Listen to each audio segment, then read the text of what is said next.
Hey everyone, it's Kat. Thank you for joining me today.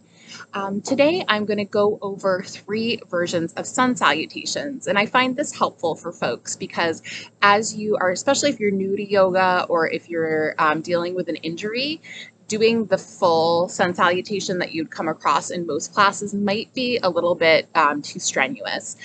So I like to always offer options, and these 3 versions can be really good as you're, increasing your strength and flexibility, or like I said, managing injury or recovering from an illness. So it's just always good to know that you can modify your practice as needed. Also, pregnancy is another time where it's good to have some options because your body, obviously, you can't lower down onto your belly in pregnancy, so it's good to have some other options for parts of the sun salutation. So where I'm going to start out with is the probably the one that's modified the most, and it's going to cut out coming into plank and then coming down onto your belly. And then we'll move into one that's a little bit more intermediary, and then we'll move into the last round will be a full sun salutation. And where sun salutations are really helpful, I've heard it said that actually, if you never do, sorry, I'm falling over, any other exercise in your life, but do your sun salutations, that it's will kind of be a nice full body workout to do to keep you, limber and healthy, even moving into older age. But also, it's a great warm up before you move into any standing poses. And you always want to make sure you're nice and warmed up before you get into those standing poses so that you don't tear any muscles. So this, like I said, can be used as a standalone exercise, or it can be used as warm up as you're moving into standing poses in yoga. So like I said, we're going to go ahead and get started. I just wanted to mention that when I do the full sun salutation for the last round, I am going to skip upward facing dog. What I do myself for my own modification is I stick with cobra in that pose, and that's because I have a lower back issues that doesn't allow me to get into upward facing dog, but just know that you can switch out cobra for upward facing dog for the last round if that's how you like to practice. So why don't we go ahead and get started.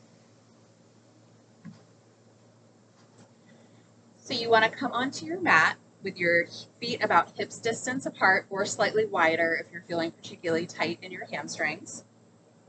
And you're going to begin by inhaling and lifting your hands all the way up to the sky. And then on your exhale, you're going to shift your hips back as you drop your feet and your head towards the mat, coming into your forward fold. On your inhale, you're going to come up, planting your hands on your shins and reaching through the crown of your head. And then on your exhale, you're going to bend your knees as you drop down onto the mat, planting your hands under your shoulders and your knees under your hips. On your inhale, you're going to come into your cow pose, lifting your head and your tail towards the sky. And then on your exhale, you're going to round your back, coming into cat.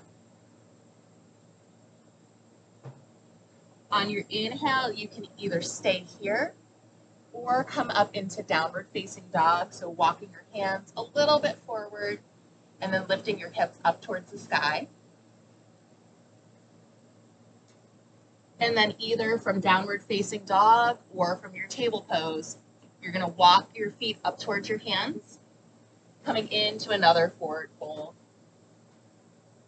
You're going to inhale your hands to your shins, and then exhale to fold one more time.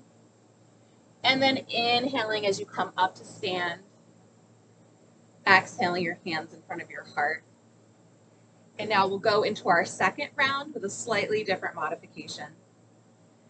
Inhale your hands up to the sky, and exhale as you shift your hips back, coming into your forward fold. Inhale your hands to shins, coming into your half lift. And then this time on your exhale, you're going to reach your hands a little bit forward as if you were coming into plank pose. But instead of reaching and putting your feet all the way back, you're going to come down onto your knees, but put them a little further back than hips distant or directly under your hips, because you want to be able to rock forward a little bit. So on your exhale, you're going to bend your shoulders, bend your elbows, roll your shoulders back, and lower down onto the mat. From here, on your inhale, you're going to come into just a very small cobra. So rolling your shoulders back, pressing your hip bones and pubic bone into the mat, and inhaling up. On your exhale, you're lower back down, and then you can either come up into your table and stay here, or then come all the way up into downward facing dog.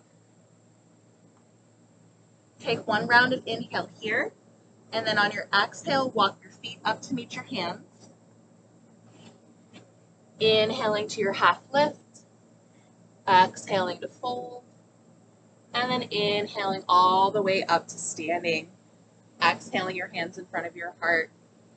And now for our last round, the full expression of a sun salutation, minus upward facing dog. Inhaling your hands to the sky, exhaling to fold forward. Inhaling your hands to shins, and exhaling your hands towards the mat, but this time coming into plank pose. So planting your hands under your shoulders and reaching your feet back so that you're on the balls of your feet. So you've been in your inhale to come here, and then as you exhale, again, bending your elbows, rolling your shoulders back, and lowering onto the mat. Inhaling to come into either cobra or upward facing dog, and then exhaling to the mat. Pushing up through your plank, and then exhaling back to downward facing dog here. Take one round of inhale, and then on your exhale, bend your knees and walk or hop forward to meet your hands. Inhale one more time into that halfway lift. Exhale to fold. And then inhale your hands all the way up to the sky. And exhale your hands in front of your heart. Hopefully feeling your heart beating a little bit more quickly now. Maybe checking in with the breath to slow it down just a bit if it's starting to feel a little uncomfortable. And then from here, you can start to move into your standing poses, which I will post in a separate video. I hope that was helpful and enjoyable to try out a couple different versions of the sun salutations. Like I said, this can be a great standalone practice. People, I would say, commonly do at least 3 rounds as part of a warm-up, but you can do more than that if you'd like to do it as a full practice. It can be especially really nice to do outside, especially if you have some sunshine to greet you. But it really can be done any time of the day except maybe before bedtime. So like I said, I hope this was helpful. I hope this was enjoyable. If you have any thoughts, questions, please post them below or feel free to send me a message and I will get back to you as soon as I can. Have a great rest of your day and I'll see you again soon. Bye-bye.